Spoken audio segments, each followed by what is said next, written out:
headbanger autentista, eu costumo dizer hoje em dia, né, que a gente vai ficando mais usado, para não dizer mais velho, que a gente era romântico.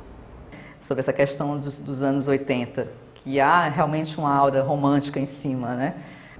Acredite nisso, porque a gente vivia a coisa com um amor tão grande e que aquilo ali era a nossa vida, não tinha outra coisa.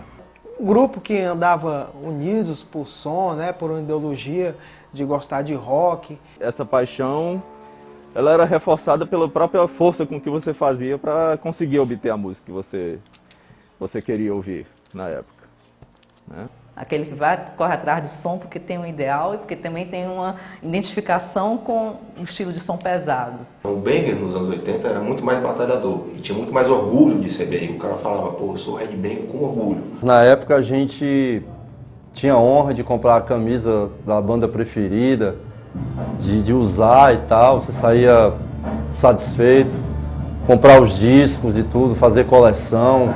Gostava de heavy metal, gostava de beber, e gostava de excesso, e gostava de porrada na orelha também, gostava de som pesado. Essa juventude é uma juventude mais contestadora, uma juventude do álcool, do sexo. Esse era o headbanger. Largadão, que gostava de usar um tênis All-Star, uma bota de exército, um coturno, e com muitas ideias na cabeça. A nossa vida era os amigos, era o heavy metal e quem queria a cachaça.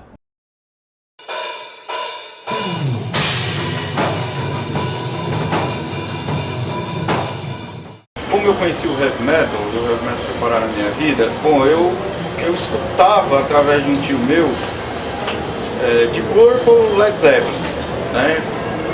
Beatles, essas coisas, mas de Purple, Led Zeppelin eu escutei primeiro, depois foi o Black Sabbath. Aí pronto, quando eu escutei o Black Sabbath eu pirei. Eu já gostava muito de filmes de horror, então a gente sempre andava assim em lojas como a Franciné, que naquela época rolava muito vinil lá, assim, muita coisa assim diferente. Era uma loja que não era como a Toque Disco. Como não tinha nessa época lojas, né, como a Opus, né, você ia na Franciné, na Toque Discos. Então na Franciné eu olhava sempre aquela coisa hard rock, aí eu vi lá as capas do Iron Maiden, aí aquela coisa do Edge, a caveira, aqueles temas mais obscuros, então peguei o Peace of Mind e o The Number of the Beast e comecei a ouvir, né. Aí comecei a pegar a Sept, o próprio Motorhead, que eu sempre gostei muito, né. A primeira banda que eu comecei a curtir foi Kiss, né. Aí de 83 até hoje, aí veio a parte mais, eu fui conhecendo mais bandas, tipo Black Sabbath, Led Zeppelin, que eram muito mais antigas do que o Kiss, mas o Kiss foi a abertura para poder eu sair atrás de outras bandas que tinham aquele estilo. Aí veio a parte mais pesada, quando entra na porrada, que era Slayer, Metallica, Exodus, Creator. Aí foi uma evolução. A primeira vez que eu vi um visual de uma banda foi a camisa do Kiss, do Gene Simmons, né? Era uma pintura de um maluco lá que passou e eu fiquei doido pela camisa. Isso praticamente em 78. Mas o primeiro álbum que eu peguei foi o do AC/DC, o If You Got a Blood, You Got It, né? Depois veio a questão do Motorhead. Motorhead, também o Kiss influenciou muito na minha vida, na minha formação. Eu era pequeno, 10 anos de idade, eu tenho um tio, o irmão mais novo do meu pai, que gosta de rock, né, nos anos 70. Por volta de 77, 78, eu ouvi AC/DC e Led Zeppelin na casa dele, eu era pequeno, e aquilo realmente me impressionou muito. E a partir daí eu comecei a me interessar. Com 11 anos, 12 anos, e comecei a entrar naquelas músicas mais tradicionais, né? O Iron Maiden estava começando, aí tinha Saxon, Judas, Scorpions. O tempo foi passando e as amizades, a gente fui conhecendo outras pessoas que gostavam também, só que daí surgiram alguns amigos que trouxeram coisas para a gente, como Metallica, Slayer, Creator, né? E aí, nesse momento, aconteceu uma conversão geral. Agora, essas outras bandas mais undergrounds, né, como Slayer, como Merciful Fate, foi engraçado. Eu estava ouvindo na minha casa o Accept. A minha casa ela tem onde eu escutava, dava o som, ia muito para fora. Aí eu estava escutando lá e quando passou 2 caras na minha calçada, que era o Jander e o Lucas. E eles já curtiam essas bandas, já conheciam. Eles foram no vizinho da minha casa para saber quem é que estava escutando o Accept. Aí falaram que era uma garota, aí ficaram, uma garota que está escutando isso, que era uma coisa muito inédita. Aí foram na minha casa, bateram, aí foram trocar ideia lá. Eu disse, eu gosto de algumas bandas, como Iron, como Whitesnake, como Scorpions, como o próprio AC/DC, Motorhead. Aí, você conhece tal banda? Perguntaram um monte de banda lá que eu não conhecia, né? Aí eu disse, não conheço, né? Aí a gente vai aqui, aí a gente vem aqui mais qualquer dia e mostra pra você. Quando a gente escutou esse thrash metal que acabou de surgir, em 84, por aí foi deixar o cabelo crescer, pegar uma jaqueta, encher de pet, um cinto cheio de prego, uma bota do exército e bater em punk. Aí no sábado, isso foi, acho que foi numa quinta, no sábado, eles passaram lá em casa e trouxeram Merciful Fate, Don't Break the Wall, trouxeram Slayer, Show No Mercy, trouxeram vários trabalhos ali. O Jander veio com uma pilha de vinis para me emprestar, rolava muito isso. Essa coisa de você dividir, de mostrar o som, de ter o maior prazer de mostrar para outra pessoa. Teve uma vez que eu escutei na rádio uma chamada de um programa, que eu não lembro qual, que rolava uma música do Rainbow, que chamava Difficult to Cure, que na verdade era uma música de Bach, a nona sinfonia, só que pesada. Então quando eu escutei isso, de uma coisa que eu gostava, que era música clássica, com a guitarra pesada, para mim foi uma coisa que me despertou uma curiosidade muito grande. Então eu queria saber por que esse tipo de gente tocava uma música clássica de 300 anos de uma maneira tão agressiva. E eu acho que isso começou a despertar eu conhecer bandas como Iron Maiden, AC/DC, Sabbath, na época. Eu conheci o heavy metal no colégio, cara. Eu estudava no colégio Júlia Jorge na época. Eu conheci umas pessoas lá que da sala vizinha, né? Era da sétima B, né? Que era o Augusto Death Metal, né? Que fazia um fanzine. Aí depois eu conheci o Riglan, que fazia outro fanzine, o Rivaldo. Tudo era colegas meus do Júlia Jorge, né? E eles me apresentaram o material do Dio, do Iron Maiden, né? Do Dorsal Atlantic, que foram as primeiras bandas que eu escutei, né? Eu já tinha escutado heavy metal, Motorhead, Iron Maiden, eu tinha escutado naquele programa chamado Super Special, que passava na Manchete.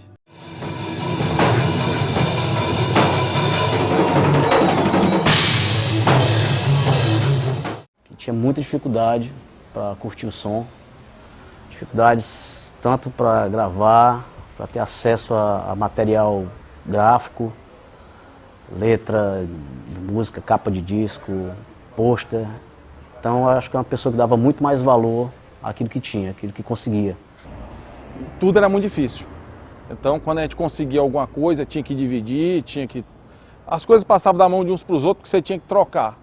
Né? Acabava um, pegava uma coisa, outro daqui a pouco estava na sua mão de novo, porque você não se controlava e trocava, né? E esse material, geralmente a gente adquiria de catálogo, né? Não existia a facilidade de você chegar e baixar da internet tudo. Você fazia, esses catálogos circulavam dentro das cartas, né? Também, circulavam dentro das páginas de fanzine, e você fazia lá o pedido, né? Saldo Morbid Angel, né? 1986, né? Ensaio do Hellhammer, aí você fazia, geralmente, a gente era muito liso também, pouca gente trabalhava nesse tempo, a gente era muito novo também, e a gente reunia o pessoal na casa de um, né? Fazia a leitura do catálogo e fazia o pedido. E centralizava o endereço dessas fitas, né? De chegar essas fitas, pet, camisa, na casa de um. Aí chegava o pacote na casa do fulano. Aí disse, não abra não, só quando chegar todo mundo. Aí era outro ritual, a gente abria o pacote, né? Quando chegasse, essa aqui é tua, essa aqui é tua. Aí você pegava aquela fita, eu não vou pedir não, essa fita que eu vou gravar de ti. O cara gravava do outro, a gravação ruim, né? A minha fita do Slayer, Show No Mercy, era só um canal, né? Nos anos 80, era difícil você ver alguém com identificação com esse som. Então eu creio que existia um prazer de dividir, de mostrar com quem realmente tinha essa identificação. Então eles trouxeram vários desses materiais. E o pessoal lá na minha rua, o pessoal de cabelo grande, o Jander, ficava desconfiado. Então foi aí que eu tive acesso a esses sons, né? mais essas bandas mais undergrounds. Antigamente, assim, por mim mesmo, eu conheci mais Iron, essas coisas. Aí quando eu conheci essas outras bandas, aí pronto, estava no lugar certo, com as pessoas certas.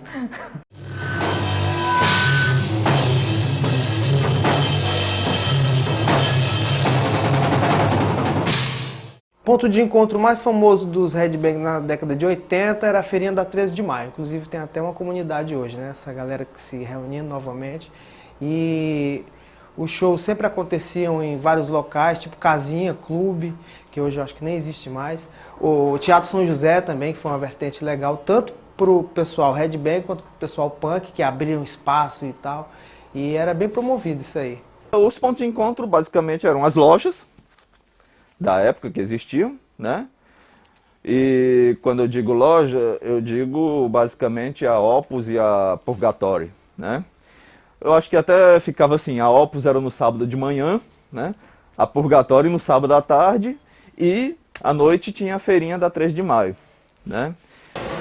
Galera que na época se encontrava aqui, dia de sábado.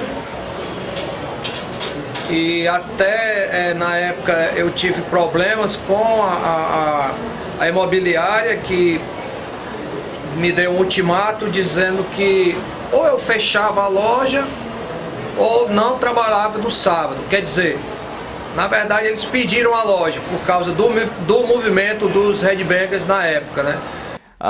Essa cultura de feirinha é algo que não existe mais hoje em dia, né? Os shopping centers destruíram, né? Qualquer coisa parecida com feirinha. Mas a feirinha da 3 de maio foi uma coisa que foi começando aos poucos, né? Tinha uma barraca lá do Mantovani, né? Que era uma das várias barracas que vendiam caipirinha lá.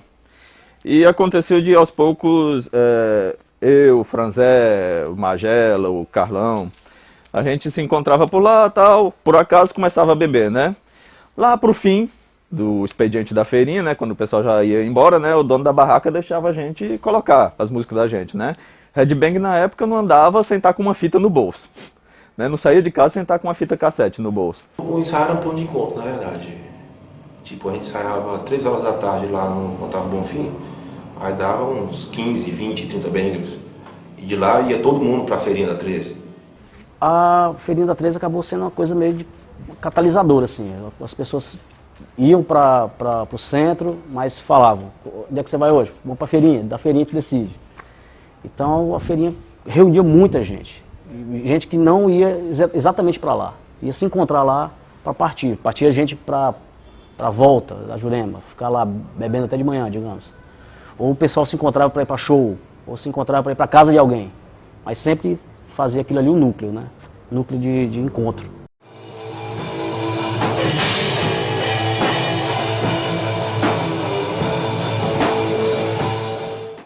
A primeira banda, tá certo? Ou seja, que não estava muito assim em evidência com a galera metal, né? A fazer um trabalho cover, que eu considero até o pioneiro do cover aqui em Fortaleza, foi o Caco de Vidro, não é isso? E havia também o Trem do Futuro, que é uma banda bastante assim lendária, não é isso? Ou seja, que estava compondo a cena e que compõe a cena, que estão ainda no underground. É o trem do futuro, leva os homens de corpo e alma. Eu tinha Paranoia, né? Eu assisti a Paranoia somente ao vivo, não acompanhei os ensaios dela, né? Tinha a Revenge, né? Havia as bandas de metal, como a Beowulf, não é isso? Ou seja, que era lá do Parque Araxá, composta pelo Thales, que hoje é da Dark Side, né?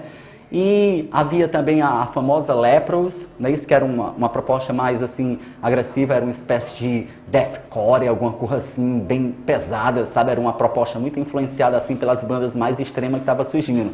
Não era uma proposta mais para o metal, o heavy metal, né? Era uma proposta muito agressiva assim, influenciada por Hellhammer, Celtic Frost, Voivod, né? Bactery, né? Isso, assim, Sodom, essas coisas. Então havia essa influência, né? Bom, o começo da Leprous foi o seguinte, no começo era Vomit, e participava o Augusto, o Ronaldo e o Eduardo. Depois, com a mudança, eu fui tocar um baixo com eles e tal, uma brincadeira e tal, e de repente o grupo saiu, o Leprous, e comigo, né, Ricardo, o Ronaldo, Augusto e Eduardo, que foi a primeira formação da banda. Isso aí para a época, 87, às beiras do hardcore, chegando aqui, aquela coisa Slayer, né, tocando Rain Blood, então tava todo mundo seguindo pra essa linha, né? E tivemos a sorte de chegar junto, né, e ser assim, basicamente uma das bandas pioneiras, né, junto com outras bandas, né, Beowulf da época também, o Reator também apareceu na época, Procreation, que era bandas que fizeram também um cenário com a gente na época. Quando havia ensaio, várias bandas ensaiavam juntas no mesmo local, até para aproveitar a bateria, né? Ninguém tinha bateria na época, né? E usavam até uma bateria que eu não me lembro de quem era o dono dela, era feita de flange, né? Quase lata mesmo, né?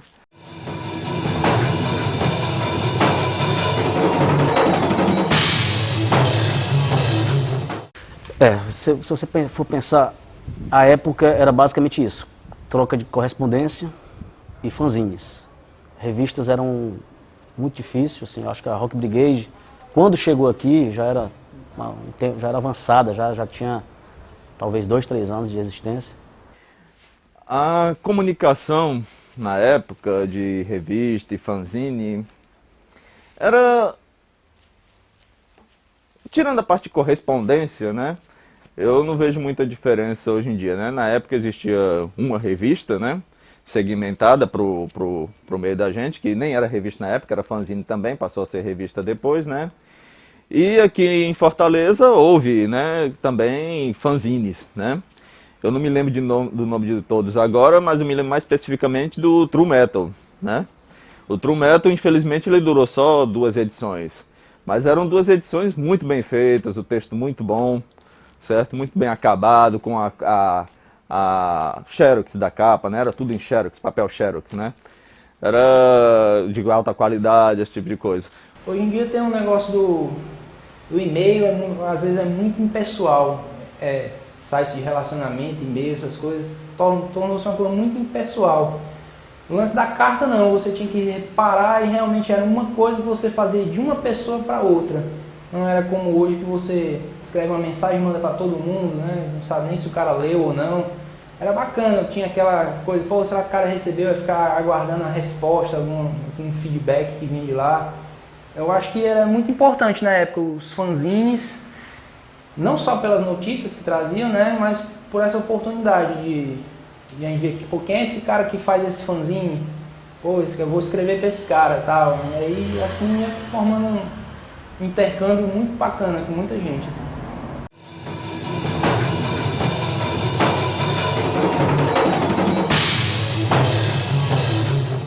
Rivalidade dos bangers e dos punks na época, eu pessoalmente, foi uma coisa que eu nunca compreendi.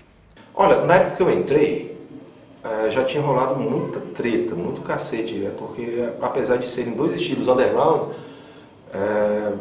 eles se diferenciavam por pouca coisa, por causa do som, porque um era mais hardcore, porque um retratava a realidade, o outro era mais heavy metal e retratava a fantasia, teoricamente.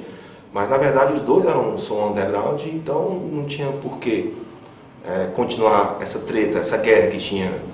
Bom, essa rivalidade entre headbangers e punks, ela se deu mais por encrenca de punks mesmo. Porque eu tinha amizade com um punk no meu bairro, que era um punk chefão lá, o Dedé Podre, que o cara era gente muito fina. Mas tinha punks do grupo dele que não se davam bem, chamavam a gente de filho de papai, cabeludozinho de merda, aquele negócio todo. E vinham, né, os caras tinham uma espécie de rixa mesmo. E quando a gente se encontrava na rua, o meu amigo Bremer, que o Diga era o alvo favorito dos caras. Só que o Bremer na época ele já era um cara mais rodado, né? Então ele era tipo o terror dos punks. Então era muito bom, cara, ver o Bremer falando que ele tava espancando o chinês, correndo atrás do chinês, o Dedé Podre respeitando ele, sabe? Era muito legal isso aí. Aí pronto, o pessoal partia pra pancadaria e a gente tinha que se defender, né? Então pronto, aí também não ia apanhar, né? Aí a gente acabava batendo. E os caras, coitados, né, se drogavam muito raquíticos e tal, e acabavam levando a pior. Eu não era caçador de punk, eu tava na hora certa, no lugar certo, assim, pra época, né? Mas eu tinha grandes amigos, mas os amigos que eu tinha eram pessoal, por exemplo, o Agimiro, que eu já citei, o finado Dedé Podre era meu amigo, o Éder Bicudo também era meu amigo, mas o resto, que é a cabeça oca, né, aquela quantidade toda lá, eu acho que eu não tinha paciência muita, né? E aí eu perdi a paciência. Da minha parte, eu não tenho raiva dos headbangers autênticos, não tenho raiva dos punks, mas tenho raiva desses idiotas que fantasiam, sabe? Não tenho raiva do som. No nosso caso, da Lepros, não existia isso, porque nós éramos assim, cabeça aberta assim pro som deles e tal, ninguém tava nem aí. E também tínhamos muitos amigos em comuns, né, no meio punk. Inclusive chegamos a tocar várias vezes em festivais punks. Era a única banda de heavy metal que tocava no meio dos punk lá, na década de 80, né, de 87 a 91. Porque as outras bandas que eu me recordo não eram convidadas, mas a Lepros sempre fazia uma pontinha.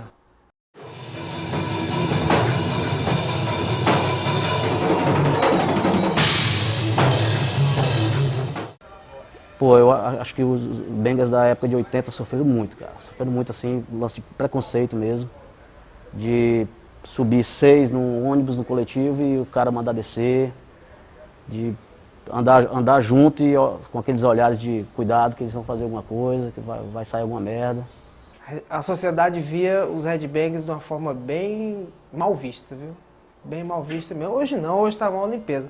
Mas você entrava dentro de um ônibus, de um coletivo, todo mundo te olhava, não tinha jeito. Aquela calça rasgada, aquele tênis ao estar surrado já na 1000ª versão do pé do cara, né? A camisa desbotada aqui, não tinha como não olhar, né? E o cara meio chapado, passou a noite todo mundo no festival zoando, aí vai pra casa de manhã, pega um coletivo, todo mundo indo trabalhar, olha, o cara vai dizer o quê? Isso é um louco, né?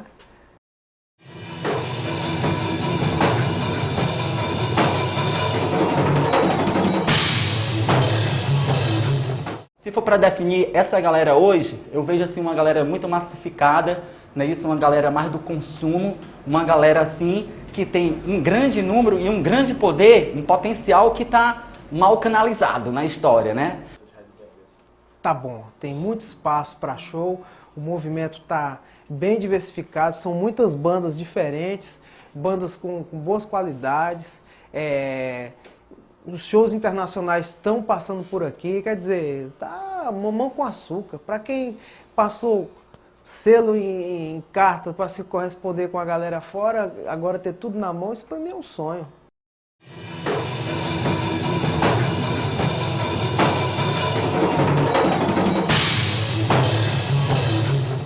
Os pilares dos anos 80, que eu acho que as pessoas de hoje deveriam olhar, é essa coisa de você trocar som, de você correr atrás do som, de você ver os ideais que lá naquela época existiam mesmo e tentar colocar, claro, fazendo as adaptações necessárias à época de hoje. Não falo que a internet acabou com isso, mas a internet banalizou muito, né? A década de 80 ela mostrou as principais bandas, que são referências para vários estilos, né? Então, era isso aí. Não tem, a definição é essa. Isso aí era o headbang dos anos 80, não tinha mais do que isso não.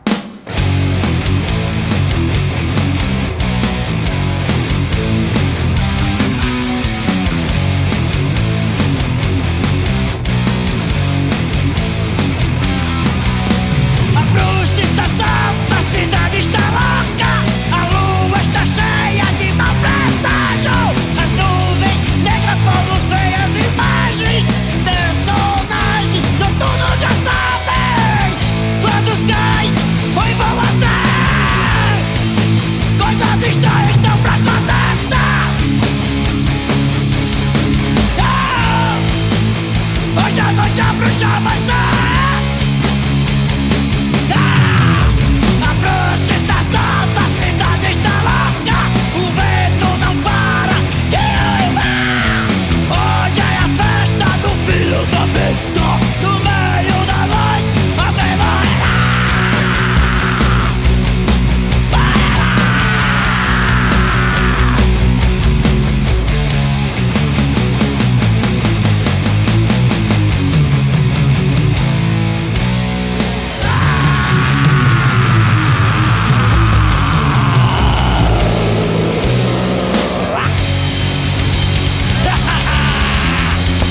justiça solta.